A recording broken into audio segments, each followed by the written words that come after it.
ऐसे बहुत कम मामले हुए हैं जहां अपराधियों को दो देशों में सजा दी गई हो। लेकिन आज हम आपको जिस सच्ची घटना की कहानी सुनाने जा रहे हैं वहां ऐसा हुआ था। अपराधी पहले ब्रिटेन की जेल में रहा और अब भारत की जेल में है। यहां हम गीता औलख केस की बात कर रहे हैं। 28 साल की गीता के साथ ऐसी हैवानियत की गई थी कि अदालत ने इसे ब्रिटेन की इतिहास का इस तरह का सबसे क्रूर केस करार दिया था। यह मामला प्यार, प्यार के खातिर परिवार से बगावत, भागकर शादी और एक शक के कारण लिखी गई बर्बादी की कहानी का था। तो आखिर ये गीता कौन थी? उनके साथ क्या कुछ हुआ था? इन सब के पीछे कौन था?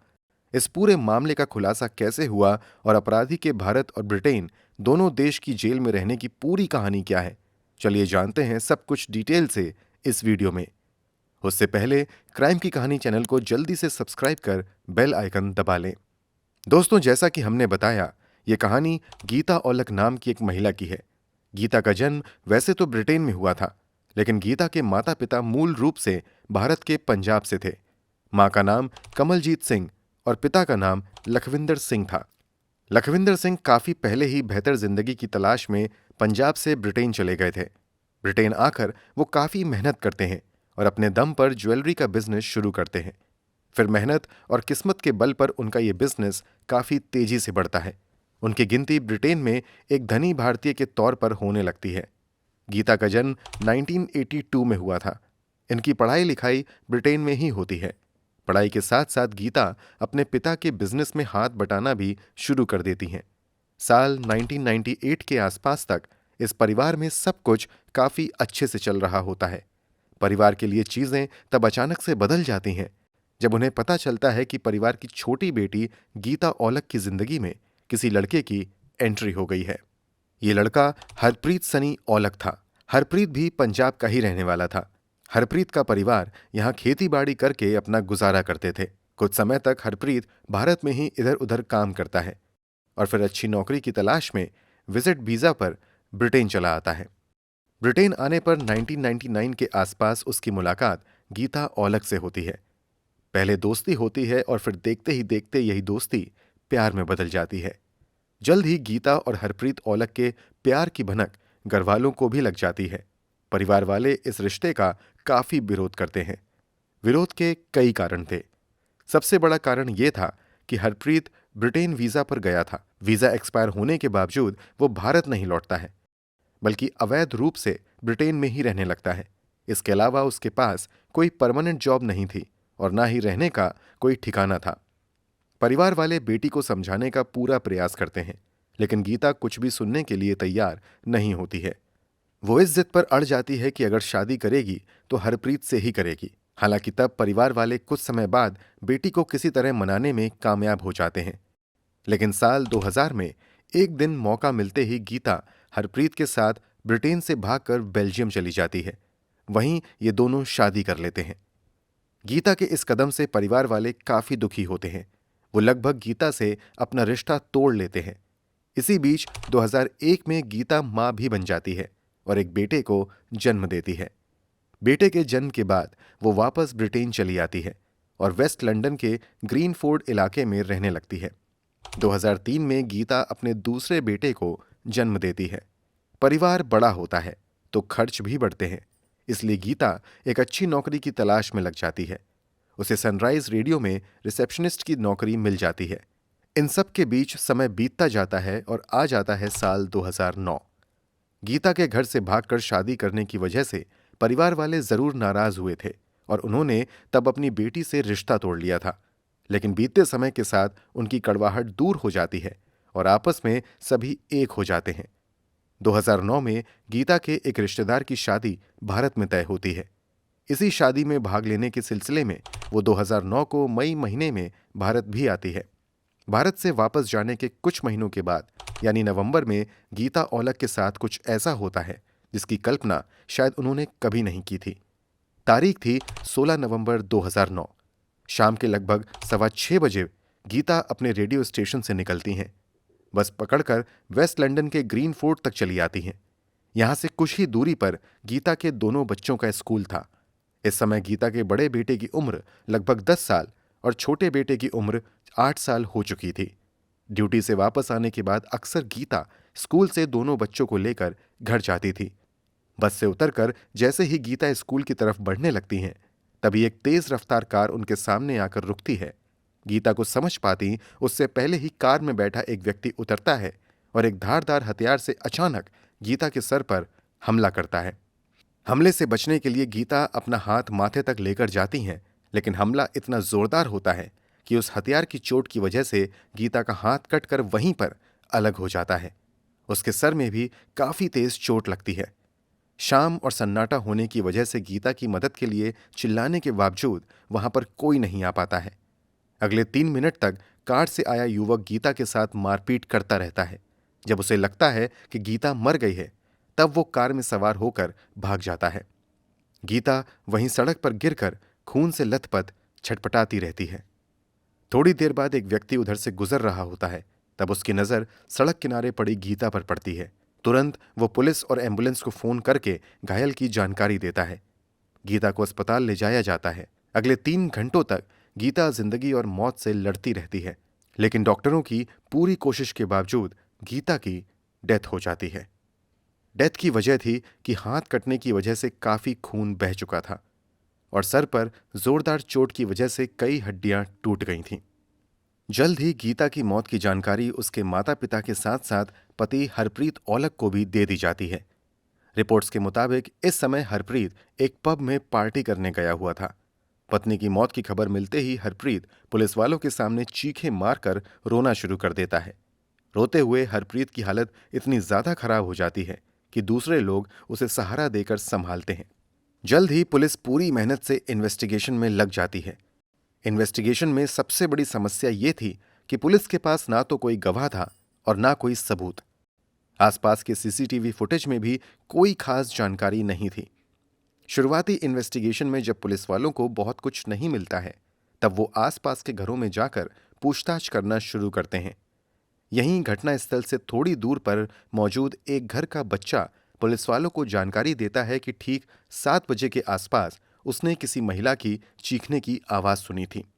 अब पुलिस वाले 7 बजे के आसपास उस इलाके से गुजरने वाली गाड़ियों को ट्रेस करना शुरू करती है। वैसे तो उस रास्ते से तब कई गाड़ियां गुजरी थीं, लेकिन एक गाड़ी ऐसी थी जिसकी मूवमेंट बाकियों से अलग थी। पुलिस वालों को लगता है कि कहीं हमलावर इसी गाड़ी में सवार होकर तो नहीं आए थे। बस इसी शक के आधार पर पुलिस वाले उस गाड़ी की तलाश में लग जाते हैं। उनकी तलाश गेटवे ड्राइवर हरप्रीत सिंह पर जाकर खत्म होती है। हरप्रीत को हिरासत में लेकर पूछताछ शुरू होती है। पूछताछ में वो हमले में अपना हाथ होने से इनकार करता है, इसलिए पुलिस वाले उसे अरेस्ट तो नहीं करते हैं, लेकिन उसकी मोबाइल लोकेशन और कॉल हिस्ट्री की जांच की जाती है। मोबाइल टावर लोकेशन से कंफर्म हो जाता है कि हरप्रीत अपनी कार के साथ लगभग 7 बजे के आसपास ठीक उसी जगह पर था जहां पर गीता की हत्या हुई थी। अब पुलिस वाले सीडीआर के जरिए ये पता लगाने की कोशिश करने लगते हैं कि हरप्रीत सिंह और किस किस के संबंध में रहा है। यहां से जो जानकारी पुलिस वालों को मिलती है, उससे पता चलता है कि 2 नंबर ऐसे थे जिस पर लगातार हरप्रीत बात कर रहा था और वो दोनों नंबर भी घटनास्थल के आसपास ही उस समय एक्टिव थे। ये एविडेंस पुलिस के लिए काफी था। तत्काल ही पुलिस मोबाइल नंबर के सहारे सस्पेक्ट तक पहुंचकर उसे हिरासत में ले लेती है। इस बार पुलिस ने 21 साल के शेर सिंह और जसवंत सिंह ढिल्लों को हिरासत में ले लिया था। अब इन दोनों से पूछताछ का सिलसिला शुरू होता है। दोनों ही गीता पर हमले में अपना हाथ होने से इनकार करते रहते हैं, लेकिन पुलिस वाले जब कड़ाई से पूछताछ शुरू करते हैं, तब जसवंत सिंह ढिल्लों काफी डर जाता है और कहता है कि गीता पर हमला करने वालों को उसने देखा है। वो बताता है कि शेर सिंह को उसने गीता पर हमला करते हुए देखा था। उसने वो धारदार हथियार पास की नहर में फेंक दिया है। जसवंत सिंह ढिल्लों की निशानदेही पर पुलिस वाले तुरंत नहर में गोताखोरों की टीम को उतारते हैं। वो टीम थोड़ी ही देर में हमले में इस्तेमाल किए गए धारदार हथियार को बरामद कर लेती है और फिर कुछ खून से सने कपड़े भी वहीं पास में मिलते हैं। ये जैकेट शेर सिंह की थी। बरामद हथियार से फिंगरप्रिंट्स और खून के निशान तो मिट गए थे, लेकिन उस पर एक अहम जानकारी थी जो इस मामले में काफी मददगार साबित होती है। दरअसल उस हथियार पर मेड इन जर्मनी लिखा हुआ था और पुलिस की जानकारी में ये बात आती है कि जर्मनी में बने ये धारदार हथियार वेस्ट लंदन के एक खास दुकान में ही मिलती है। ये दुकान हरप्रीत औलख के घर से लगभग 1 किलोमीटर की दूरी पर था। अब पुलिस की एक टीम तुरंत लंदन की इस दुकान में जाती है और वहां लगे सीसीटीवी फुटेज को खंगालना शुरू करती है। सीसीटीवी फुटेज में साफ साफ दिखता है कि शेर सिंह, जसवंत सिंह तथा एक और व्यक्ति वही हथियार खरीद रहा है जिससे गीता पर हमला हुआ था। आखिर ये तीसरा व्यक्ति कौन था? हथियार खरीद रहा ये तीसरा व्यक्ति कोई और नहीं बल्कि गीता का पति हरप्रीत सनी औलख था। जल्द ही हरप्रीत औलख को भी हिरासत में ले लिया जाता है। जब पुलिस कहती है कि क्या तुमने अपनी पत्नी को मरवाया है, तो इसके जवाब में हरप्रीत औलख कहता है कि गीता मेरा पहला प्यार है। हम दोनों का 10 साल का साथ था, हमारे 2 बच्चे भी हैं, तो भला मैं अपनी ही पत्नी को क्यों मरवाऊंगा? जवाब में पुलिस वाले उसे धारदार हथियार खरीदने की वजह के बारे में पूछते हैं। जवाब में वो बताता है कि कुछ दिनों में शेर सिंह वापस पंजाब जाने वाला है। पंजाब में रहने वाले उसके किसी करीबी रिश्तेदार ने इसी खास हथियार को पंजाब भेजने के लिए कहा था, इसीलिए वो हथियार खरीदने गया था। कुल मिलाकर गीता का पति पुलिस वालों को गुमराह करने की कोशिश करता है, लेकिन वो कामयाब नहीं हो पाता है। आखिरकार पुलिस वालों के सामने उसकी सच्चाई सामने आ जाती है। पूछताछ में साफ हो जाता है कि गीता पर हमला उसी ने करवाया था। पुलिस को दी गई जानकारी के मुताबिक धारदार हथियार खरीदने के बाद हरप्रीत औलख वो हथियार शेर सिंह के हवाले कर देता है और फिर जानबूझकर पार्टी के बहाने पब में जाकर सीसीटीवी कैमरे के सामने खड़ा रहता है, ताकि अगर वो पकड़ा जाता है तो पुलिस को बता सके कि वो घटना स्थल पर तो था ही नहीं। हालांकि इसकी ये चालाकी काम नहीं आती है और वो पकड़ा जाता है। तो आखिर ऐसा क्या हुआ कि जिसके लिए गीता पूरी दुनिया से लड़ी, भागकर शादी की, उसी ने उसकी जान ले ली? गीता के पति के बयान के मुताबिक इस हत्या का कारण उसका ईगो हर्ट होना था। गीता के खिलाफ साजिश की वजह यह थी कि शादी के बाद गीता और हरप्रीत में लगातार लड़ाइयां होती थीं। लड़ाई की सबसे बड़ी वजह यह थी कि शादी और बच्चे होने के बावजूद हरप्रीत कमाई पर ध्यान नहीं देता था, बल्कि वो ड्रग्स की स्मगलिंग और कई दूसरे क्राइम में शामिल होने लगा था। इसके अलावा उसने हरप्रीत पर कई तरह की पाबंदियां भी लगाना शुरू कर दी थीं। शादी के तुरंत बाद ही वो गीता के साथ मारपीट भी करना शुरू कर देता है। इन दोनों के रिश्ते यहां तक बिगड़ जाते हैं कि जब गीता दूसरी बार मां बनने वाली होती है, तब प्रेगनेंसी की हालत में भी हरप्रीत अपनी पत्नी के साथ मारपीट करता है।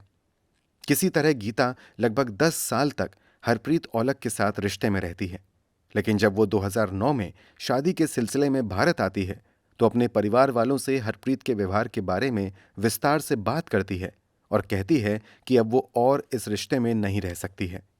परिवार वाले भी पूरी बात जानने के बाद गीता को हरप्रीत से तलाक लेने की सलाह देते हैं।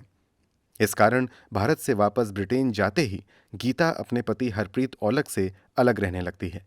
साथ ही कहती है कि उसे डिवोर्स चाहिए। पुलिस की ओर से किए गए खुलासे के मुताबिक जब गीता डिवोर्स की बात करती है, तब हरप्रीत सनी औलख को लगने लगता है कि एक औरत होकर वो कैसे तलाक का फैसला कर सकती है। उसका मेल ईगो काफी हर्ट होता है। वो तलाक से पहले गीता को खत्म करने का प्लान बनाने लगता है। इसी सिलसिले में एक दिन हरप्रीत एक कमरे में जाता है जहां उसके लगभग 8-10 पंजाबी दोस्त बैठे हुए थे। यहां वो चीख कर कहता है कि मैं किसी की हत्या करवाना चाहता हूं, जो मेरी मदद करेगा उसे मैं 5 लाख रुपए दूंगा। इसी कमरे में शेर सिंह नाम का युवक भी बैठा हुआ था। शेर सिंह वही लड़का था जिसे कुछ समय पहले ही हरप्रीत सनी औलख ने ही पंजाब से ब्रिटेन बुलवाया था, उसकी नौकरी लगवाई थी और रहने के लिए घर भी दिलवाया था। पंजाब में दोनों का घर पास में ही था। शेर सिंह को लगता है कि उसका भाई मुसीबत में है, तो वो उसकी मदद करेगा और फिर वो गीता की हत्या करने के लिए रेडी हो जाता है। इस काम में उसकी मदद के लिए जसवंत सिंह ढिल्लों भी आ जाता है। फिर ये तीनों मिलकर हत्या के तरीकों पर चर्चा करते हैं और फाइनली पास की दुकान से धारदार हथियार खरीदते हैं। फिर हरप्रीत सिंह की कार किराए पर लेकर उसी से हत्याकांड को अंजाम देने निकल जाते हैं।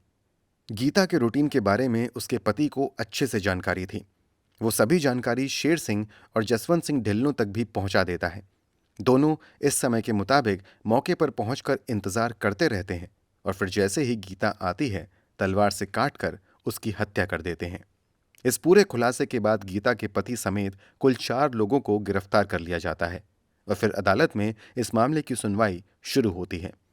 पुलिस सबूत और गवाहों के बयान के सहारे अदालत में ये साबित करने में कामयाब हो जाती है कि इस हत्याकांड के पीछे का मास्टरमाइंड गीता का पति हरप्रीत सनी औलख था, जिसने न केवल 5 लाख की सुपारी दी, बल्कि बाकी लोगों को इस काम के लिए तैयार भी किया। गुनाह साबित होने के बाद उसे अदालत द्वारा उम्र कैद की सजा सुनाई जाती है। साथ ही अदालत द्वारा यह भी तय किया जाता है कि कम से कम 28 साल हरप्रीत सनी औलख को जेल में ही रहना पड़ेगा। दूसरे मुख्य आरोपी जिसने गीता पर हमला किया था, शेर सिंह, उसे भी उम्र कैद की सजा होती है और उसे कम से कम 22 साल जेल में गुजारने की सजा दी जाती है। शेर सिंह के सहयोगी जसवंत सिंह ढिल्लों को भी उम्र कैद की सजा सुनाते हुए 22 साल की कैद की सजा सुनाई जाती है। चौथे आरोपी और गेटवे कार के ड्राइवर हरप्रीत सिंह को भी 22 साल की सजा होती है। वीडियो की शुरुआत में ही हमने आपसे अपराधी को 2 देश में सजा वाली बात कही थी। वास्तव में ये इस केस के मुख्य आरोपी हरप्रीत सनी औलख के बारे में है। जब ब्रिटेन की अदालत द्वारा उसे 28 साल की कैद की सजा सुनाई जाती है, तब से वो ब्रिटेन की ही जेल में बंद रहता है। लगभग 8 साल तक ब्रिटेन की जेल में बिताने के बाद 2018 में वो ब्रिटेन की अदालत में आवेदन करते हुए कहता है कि वो अपनी बाकी की सजा अपने देश भारत में ही काटना चाहता है। भारत और ब्रिटेन के बीच एक कानूनी समझौता है जिसके तहत दोनों देश अपने कैदी का आदान प्रदान कर सकते हैं। इसी समझौते के तहत हरप्रीत सनी औलख भारत की जेल में सजा काटने की इच्छा जताता है। अदालत की कार्यवाही और भारत सरकार से बातचीत के बाद फाइनली हरप्रीत सिंह को 2018 में ब्रिटेन से भारत लाने की अनुमति दे दी जाती है। इसके बाद 28 अगस्त 2018 को ब्रिटेन के अधिकारी हरप्रीत सनी औलख को लेकर लंदन से दिल्ली के इंदिरा गांधी इंटरनेशनल एयरपोर्ट पर आते हैं। यहां से पंजाब पुलिस की एक टीम हरप्रीत को अपनी हिरासत में ले लेती है और फिर उसे अमृतसर सेंट्रल जेल में भेज दिया जाता है, जहां वो अभी भी बंद है, जबकि बाकी के अपराधी ब्रिटेन की जेल में ही अपनी सजा काट रहे हैं। अदालत की सुनवाई के दौरान यह भी साबित हो जाता है कि गीता के पति ने यह सब कुछ सिर्फ अपने ईगो और गुस्से की वजह से किया था। उसे लगने लगा था कि पत्नी उसके कंट्रोल से बाहर हो रही है, वो खुद तलाक लेकर इसका अपमान कर रही है, बस इसीलिए उसने ये हत्या प्लान की। हरप्रीत को यह भी शक था कि शायद गीता की जिंदगी में किसी दूसरे लड़के की एंट्री हो गई है, इसीलिए वो उससे पीछा छुड़ाना चाहती है। वो गीता की जासूसी भी करने लगा था, यहां तक कि उसके फेसबुक अकाउंट को भी गलत तरीके से लॉगिन करके देखा था कि वो किस किस से बात करती है। इस बात को लेकर गीता से उसकी लड़ाई भी होती थी, लेकिन अदालत में किसी और व्यक्ति से गीता के अफेयर की बात साबित नहीं हो सकी और अफेयर वाली बात हरप्रीत सनी औलख का शक निकला और इस शक में उसने उस प्यार को हमेशा के लिए खत्म कर दिया जिसके लिए कभी गीता पूरी दुनिया से लड़ी थी। दोस्तों, अदालत ने तो गुनहगारों को उचित सजा दे दी, लेकिन आपके अनुसार दोषियों को क्या सजा मिलनी चाहिए? कमेंट बॉक्स में जरूर बताएं। अगर आपको हमारी मेहनत पसंद आई हो तो वीडियो को लाइक करते हुए शेयर भी करें। अगर आपने अब तक क्राइम की कहानी चैनल को सब्सक्राइब नहीं किया है तो जल्दी से चैनल सब्सक्राइब कर बेल आइकन भी दबा लें। क्राइम की दुनिया से जुड़ी ऐसी ही कहानियों के लिए हमारे साथ लगातार जुड़े रहें। धन्यवाद।